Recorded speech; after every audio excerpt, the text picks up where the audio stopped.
लोकसभा चुनाव में कुछ ही महीने बाकी है।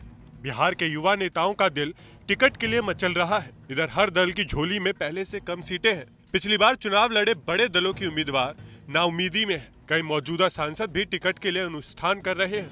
ऐसे में नए उम्मीदवारों के लिए अधिक गुंजाइश नजर नहीं आ रही है। दो चुनावों के बीच कुछ नए दल वजूद में आए। इन दलों के संस्थापक दूसरों को कहां से टिकट देंगे, जब खुद अपनी जीत के लिए ये बड़े दलों का मुंह ताक रहे हैं। सीटों की कमी को इस तरह समझिए। 2014 में जेडीयू अकेले 38 सीटों पर लड़ा था। इस साल सिर्फ 17 सीटों पर लड़ेगा। कुल 21 उम्मीदवारों की गुंजाइश जेडीयू में ही खत्म हो गई है। 30 उम्मीदवार उतारने वाली भाजपा दूसरे नंबर पर थी। वह भी अब 17 सीटों पर लड़ेगी। यहाँ 13 उम्मीदवारों के लिए रास्ता बंद हो चुका है। भाजपा कुछ सीटिंग सांसदों को बेदखल करने का मन बना रही है। फिर भी अधिक उम्मीदवार की गुंजाइश नहीं दिख रही है। तीसरा नंबर आरजेडी का था। उसके 27 उम्मीदवार थे। अब की 7 सीट कम होने की संभावना है। आरजेडी के पास पूर्व सांसदों और पूर्व उम्मीदवारों की फौज है। खबरों की माने तो विपक्ष के नेता तेजस्वी यादव नौजवानों को टिकट देने का वादा कर रहे हैं।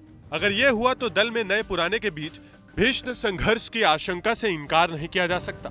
2014 के चुनाव में दर्जन भर सीटों के लिए उम्मीदवार नहीं जुटा पाई कांग्रेस बेशक नए लोगों के लिए जगह बन सकती है, लेकिन ये कांग्रेस के लिए भले नए हो, राजनीति के पुराने चेहरे ही होंगे।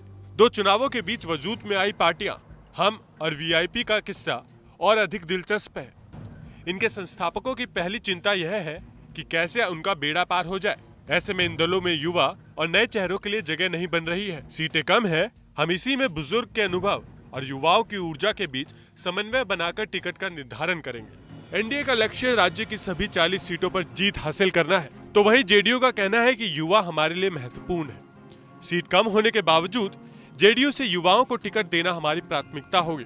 एनडीए के साथ साथ महागठबंधन में भी सीटों का बंटवारा नहीं हुआ है। देखना है कि युवा की बात करने वाले बिहार के नेता अब कितना अपनी बातों पर कायम रखते हैं। ये तो कुछ दिनों में ही पता चल जाएगा। Bureau report, Bihar.